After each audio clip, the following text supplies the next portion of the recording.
ఇప్పుడు నందమూరి తారక రామారావు గారికి నివాళులర్పించవలసిందిగా యువనేత లోకేష్ గారిని సాదరంగా స్వాగతిస్తా ఉన్నాం.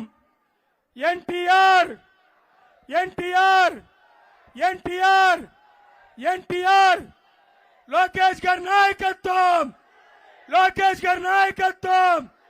Thank you. అందరు కూర్చోవాలి, ప్రతి ఒక్కరు కూడా కూర్చోవాలి. దయచేసి అందరం కూర్చోవాలి, అందరూ కూర్చోవాలి. మహిళలు కూడా, అక్క అన్న మీరు కూడా, మీడియా వాళ్ళు అందరూ కూర్చోవాలి దయచేసి.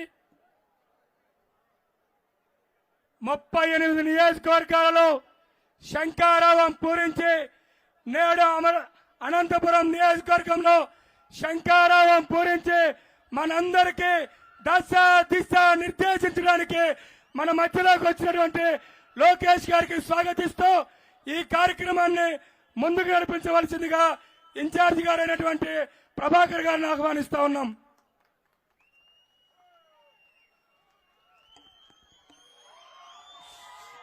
సభకు నమస్కారం. సభా వేదికపై దయచేసి మీరు ఓపిక వినాలా.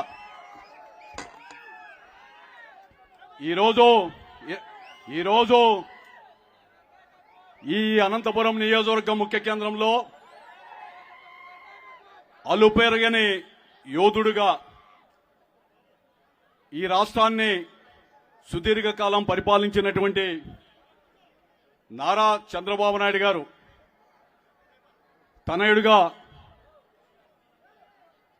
మన తెలుగుదేశం పార్టీ జాతీయ ప్రధాన కార్యదర్శిగా, మాజీ మంత్రివర్యులుగా తనదైన శైలిలో శాఖను కూడా సమర్థవంతంగా నిర్వహించి ఒక జాతీయ ప్రధాన కార్యదర్శిగా ఏదో నాకు ప్రధాన కార్యదర్శి పదవి ఇచ్చారు అనేటువంటిది కాకుండా ఎక్కడా కూడా తన ఆయన శ్రమించి తను అహర్నిశలు ఈ రాష్ట్రంలో పార్టీని పూర్వయం తేవాలని, యువగలం పేరుతో ఒక నవగలాన్ని వినిపించాలని, మన ప్రజల్లో అక్కడక్కడ తెలుగుదేశం పార్టీ అధికారంలో ఉన్నప్పుడు, ఈరోజు వైఎస్ఆర్సీపీ ప్రభుత్వం అధికారంలో ఉన్నప్పుడు కూడా ఆ యొక్క ప్రజాప్రతినిధుల యొక్క అక్రమాలు, అవినీతిని ఎండగట్టడానికి స్థానిక నాయకత్వాలు భయపడేటువంటి సందర్భంలో కొన్ని ప్రాంతాల్లో లేదు నేనున్నానని చెప్పి ఆయన యువగలం పాదయాత్ర ద్వారా రాష్ట్ర వ్యాప్తంగా ఆ రోజు కాలినడకన పయనించి నూతన ఉత్తేజాన్ని పార్టీకి కల్పించినటువంటి నారా లోకేష్ గారికి సాదరంగా ఆహ్వానిస్తున్నా.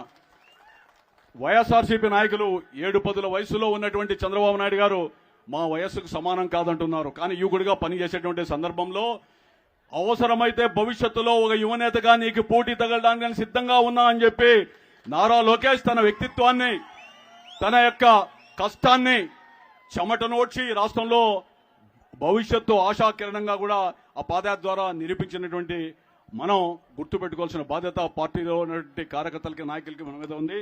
అదేవిధంగా జిల్లా పార్టీ అధ్యక్షుడు, పార్లమెంట్ సభ్యుడు, బలహీన వర్గాల నాయకుడు కాళ్ళ శ్రీనివాసులు గారికి, జనసేన నియోజకవర్గ ఇన్ఛార్జు, పార్లమెంట్ అధ్యక్షుడు అయినటువంటి వరుణ్ గారికి సాధారణంగా ఈ వేదిక పైన ఆహ్వానిస్తూ, ఈరోజు మనమందరం కూడా ఆలోచించాలి. ఎన్నికల సమీపిస్తుంది. ఈ తరుణంలో శంఖారావం ద్వారా శంఖాన్ని పూరించి కార్యకర్తల్లో కష్టపడినటువంటి వ్యక్తుల్ని గుర్తించి వాళ్ళకి గౌరవం ఇచ్చి తిరిగి పార్టీలో మనం పనిచేద్దాం, ఎన్నికల సమరంలో పోరాడదామని చెప్పి పిలుపునివ్వడానికి, బలం చేకూర్చడానికి, ప్రోత్సహించడానికి ఈ యొక్క కార్యక్రమం యొక్క ముఖ్య ఉద్దేశం. దీన్ని అందరూ కూడా సాధారణంగా వచ్చేటువంటి సందేశాన్ని విని మనం ప్రజల్లో చైతన్యం కలగడానికి దోహదపడే రీతిలో అందరూ కూడా ప్రయత్నించవలసిందిగా కోరుతున్నా.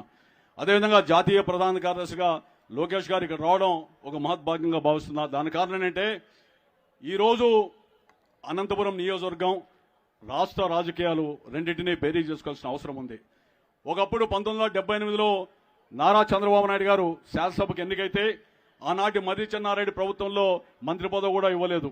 అదేవిధంగా అదే రోజు 78లో వైఎస్ రాజశేఖర రెడ్డి గారు ఇందిరా కాంగ్రెస్ కాదు, ఆవుదూడ కాంగ్రెస్ ద్వారా ఆ రోజు పోటీ చేసి గెలిచి తిరిగి ఇందిరా కాంగ్రెస్ లో చేరితే ఆయన కూడా 78లో శాసనసభ్యుడు, అంటే ఇద్దరు సహచార శాసనసభ్యులు. వైఎస్ రాజశేఖర రెడ్డి ఒక ఎమ్మెల్యేగా సెక్రటరియట్ లో పని మీద పోతే బాంబుల, తుపాకీల మొత్తం ఆయన హత్య చేయడానికి అక్కడ ఒక విధ్వంసం జరిగింది. అదే విధ్వంసం చంద్రబాబు నాయుడు గారు అలిపిరిగిపోతే అక్కడ కూడా ఒక విధ్వంసం జరిగింది. బయటపడ్డాడు, ఆయన బయటపడ్డాడు. కానీ వ్యత్యాసం ఫ్యాక్షన్ మనస్తత్వం అనేటువంటి నేత వ్యక్తిగత కక్షలతో ఆ రోజు సెక్రటరియట్లో ప్రత్యర్థులు దాడి చేశారు, మా వాళ్ళని చంపారు కాబట్టి మిమ్మల్ని చంపుతామని.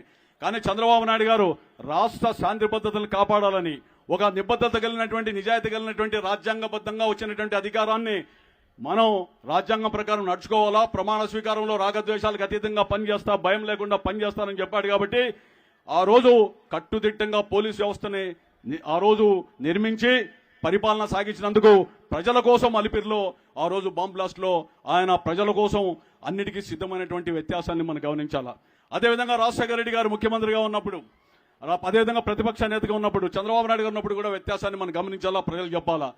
రాజశేఖర రెడ్డి గారు పాదయాత్ర చేసినప్పుడు ఎక్కడా తెలుగుదేశం పార్టీ నేతల్ని ప్రోత్సహించి అక్కడక్కడ అడ్డు పెట్టండి అని చెప్పి ఆ రోజు ప్రయత్నం చేయాలా, ఇలాంటివి సహించనని చెప్పాడు. ప్రభుత్వ పరం కూడా వీలైనంత వరకు సహకరించాం.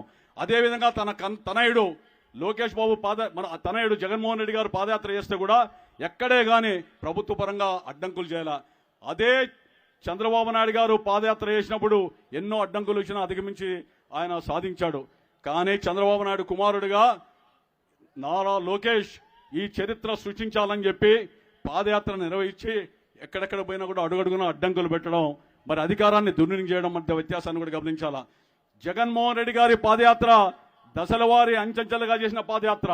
నారా లోకేష్ గారు ఆ రోజు ఏం చెప్పాడు, నా కుటుంబంలో ఏదైనా సమస్య వస్తే తప్ప సుదీర్ఘంగా ఈ పాదయాత్ర జరుగుతుందని చెప్పి అలుపెరగని యోధుడిగా అంచెంచెలుగా దశల వారిగా కాకుండా సుదీర్ఘంగా పోరాటం చేసి రాష్ట్రంలో ఒక చరిత్రను సృష్టించినటువంటి నవయువ నాయకుడు నారా లోకేష్ గారు. మరి ఇలాంటి తండ్రులకు కానీ తనలకు కానీ ఉన్నటువంటి తేడాన్ని మనం అంతా కూడా గమనించాలా, ప్రజలకు వివరించాలా. అదేవిధంగా మరి జగన్మోహన్ రెడ్డి గారు జరిగేటువంటి దురగతాలు, అదేవిధంగా రకరకాలైనటువంటి రాజశేఖర రెడ్డి గారికి ఆయన కూడా చాలా తేడా ఉంది. 2004లో జగన్మోహన్ రెడ్డి గారు మరి తండ్రి ముఖ్యమంత్రి అయిన తర్వాత ఈ రాయలసీమ ప్రాంతాల్లో అడుగడుగున అరాచకాలే ఆగడాలే. అనంతపురంలో గంటకు హత్య, అదేవిధంగా రోజుకో మానభంగం, రోజుకొక దాడులు జరిగేటువంటి పరిస్థితుల్లో ఎక్కడ హత్య జరిగితే అక్కడి నుంచి ఏదైనా బృందం వస్తే మరి ఇంకో ఊర్లో జరిగింది పోండి అని చెప్పి చంద్రబాబు నాయుడు గారు తరిమేటువంటి పరిస్థితి ఉన్నటువంటి ఆ రోజు సందర్భంలో ఆ రోజు ఒక సంస్థ ద్వారా ఈ రాయలసీమలో అనంతపురంలో హత్యలు జరుగుతున్నాయి తప్పని చెప్పి ఆ రోజు జాతీయ పార్టీ నాయకులందరినీ కూడా హైదరాబాద్ లో పిలిపించి ఒక సదస్సు నిర్వహిస్తే ఆ సదస్సులో ఈ ఆగడాలు ఆగాలని చెప్పి చెబితే మరుసటి రోజు పతాక శీర్షికల్లో పత్రికా ప్రకటన వస్తే రాజశేఖర రెడ్డి గారు నన్ను పిలిపించారు ముఖ్యమంత్రిగా. మీరు రాయలసీమలో వ్యక్తులు దౌర్జన్యపరులు, అదేవిధంగా కొన్ని సామాజిక వర్గాలు దౌర్జన్యపరులు అనేటువంటి భావన వచ్చే రీతిలో చేయడం కరెక్ట్ అంటే ఆయనకు ఒకటే చెప్పా, రాయలసీమలో వ్యక్తుల మధ్య కక్షల్ని అది పార్టీల పరంగా, కులాల పరంగా, సామాజిక పరంగా చేసి నరమేధం అనంతపురంలో జరుగుతూ ఉంది. ఇది కరెక్టా? నేను రాయలసీమ వాన్నే. అదేవిధంగా మా ప్రభుత్వంలో ఏదన్నా జరిగితే చంద్రబాబు నాయుడు గారు మేము కానీ ఆ రోజు అడ్డు చెప్పాం. ఇది సరైంది కాదు, ఒక ముఖ్యమంత్రిగా నిర్ణయం కరెక్ట్ కాదని ఆయన ఇంట్లో చెబితే వెంటనే మంచి అధికారులు వేస్తానని చెప్పి ఆ రోజు హామీ ఇచ్చాడు. అదే జగన్మోహన్ రెడ్డి గారికి ఈ రోజు ఈ విధంగా స్వేచ్ఛావాయులు పీల్చినటువంటి రాష్ట్రంలో ఎవరైనా అన్యాయం జరిగిందని చెప్పడానికి అవకాశం ఉందా? ఎమ్మెల్యేలకు కానీ మంత్రులకు కానీ ఆయన దగ్గర పోయి ప్రజాస్వామ్యబద్ధంగా విజ్ఞాపన పత్రాలు ఇవ్వడం కాదు, సామాజికంగా అభివృద్ధి కోసమో, సంక్షేమం కోసమో లేదా సంరక్షణ కోసమో అడిగితే ఆయన నెలల తరబడి వెయిట్ చేసేటువంటి పరిస్థితి.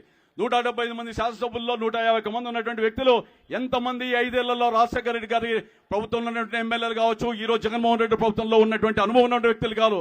మీరు కూడా జగన్మోహన్ రెడ్డి గారి యొక్క ముఖ్యమంత్రి అపాయింట్మెంట్ ఎంతమందికి దక్కిందో ఆత్మవిమర్శనం చేసుకోవాల్సిన బాధ్యత ఎమ్మెల్యేల మీద అని చెప్పి వేదిక ద్వారా తెలియజేస్తున్నా. ఈ విధంగా అనేక రకాలుగా సామాజికంగా, వ్యక్తిగతంగా, పార్టీ పరంగా అనేక రకాలుగా ఉన్నటువంటి వ్యత్యాసాలను గమనించినప్పుడు ప్రజల్ని ఒప్పించి మెప్పించి ఈ ప్రభుత్వం రావాలి, చంద్రబాబు నాయుడు గారు జనసేన ఆధ్వర్యంలో ఉన్నటువంటి ఈ తెలుగుదేశం జనసేన ఆధ్వర్యంలో ఉన్నటువంటి ప్రభుత్వంగా చంద్రబాబు నాయుడు గారు ముఖ్యమంత్రి చేసుకోవాలని చెప్పి మనం అందరూ కూడా చాటడానికి హక్కు మనకుంది. అదేవిధంగా మనకు బాధ్యత ఉంది తెలియజేస్తున్నా. ఈ నియోజకవర్గానికి వచ్చినప్పుడు శాసనసభ్యుడు అనంత వెంకటరామరెడ్డి గారు ఆయన 2-3 పర్యాలు సుదీర్ఘంగా లోక్సభలో పనిచేశానన్నాడు. మనం అనేక సందర్భాల్లో 5 ఏళ్లలో కూడా చేశాం. ఈయన చిత్తూరులో అగడాలు చేసేటువంటి, అరాచకం చేసేటువంటి పెద్దిరెడ్డి రామచంద్రరెడ్డి గారి వియంకుడు. ఆయనతో బంధుత్వం ఏర్పడిన తర్వాత యథేచ్ఛగా ఈ జిల్లాలో ఒక రాజ్యాంగేతర శక్తిగా మంత్రిగా మిగిలిన ఎమ్మెల్యేల కంటే భిన్నంగా అధికంగా నాకు ఈ జిల్లా ఇన్ఛార్జ్ మంత్రి పెద్దిరెడ్డి రామచంద్రరెడ్డి ఉన్నాడు కాబట్టి నేనేం చేసినా సాగుతుందనేటువంటి అభిప్రాయంతో పాలన కొనసాగిస్తున్న వ్యక్తి. ఆయనకు అనేక సందర్భాలు చెప్పాం అభివృద్ధి చేశాడని. మనం కరపత్రాల ద్వారా చెప్పాం. ఎక్కడ అభివృద్ధి చేశావో లోకసభలో ఒక్కసారి ఎప్పుడైనా పార్లమెంట్లో మాట్లాడావా? ఈ 5 ఏళ్లలో శాసనసభలో ఒక్కసారి గలం ఇప్పావా ప్రజల పక్షాన? అదేవిధంగా 2 రోడ్లు సుభాష్ రోడ్లు గుత్తు రోడ్డు తెచ్చానంటాడు. మా ప్రభుత్వం ఉన్నప్పుడు ఆ రోజు గడ్కారీ దగ్గరికి వెంకయ్యనాయుడు దగ్గరికి వెళ్ళాం, ఇద్దో ఫోటోలు. మేము ఆయనతో ఉత్తర పద్ధతుల